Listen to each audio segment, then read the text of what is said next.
About how much time do you spend on Facebook every day?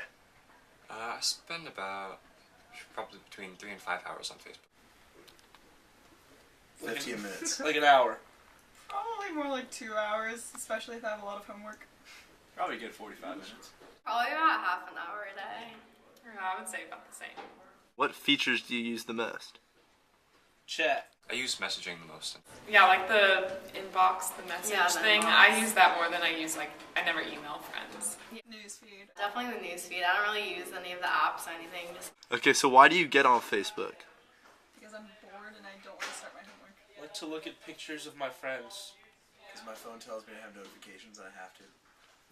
Mainly to reconnect with friends and keep in touch with friends back home.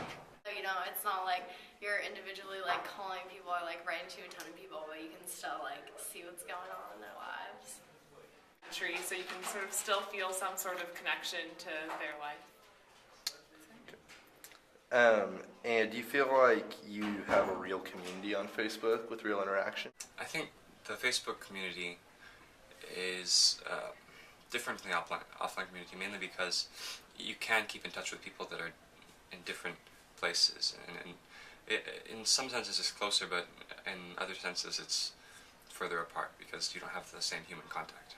People are all way happier on Facebook than they are in real life. How did you choose your profile picture? I chose my profile picture because it was, I think, a good representation of who I am. Good. I mean, I looked really good. Does the story of the founding of Facebook inspire you? Yes, because you know, the people who started it were our age, and that's really cool. Yes. Yes. Yes. It does.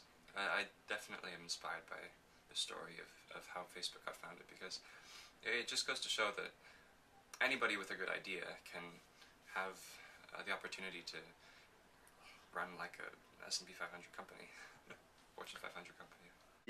Being at Stanford and in Silicon Valley, do you believe that you could be the next Mark Zuckerberg? There's the chance. No. No. Yes. It turns out there are some pretty interesting folks at Facebook. So that's Mike Schreckford. He's the vice president of all of engineering. He reports to Zuck at Facebook. That's Jocelyn Goldfein. She's one of the engineering directors at Facebook. That's Brett Taylor. He's the former chief technology officer at Facebook. Why do I show you all those people? Because all of them are Stanford CS majors, and all of them were former 106A section. Then secondly, a man who needs no introduction, but I'll give him one anyway. He's the founder of Facebook, Mark Zuckerberg. What do you feel like the entrepreneurial spirit is like on campus? I think it's pretty great. Like, just talking to random kids in our dorm about how they're working on the startup, or they have this idea for a startup, or people just setting up food trucks and stuff on the road. I think it's pretty cool, and it's definitely ingrained. It's like, sort of like a pressure because we're in this, like, right next to Silicon Valley, but not like a bad pressure. It's like, oh, we're here, we better use this opportunity. There's a lot of spirit and passion about entrepreneurship. A lot of people have that same inspiration about Mark Zuckerberg, and stories like his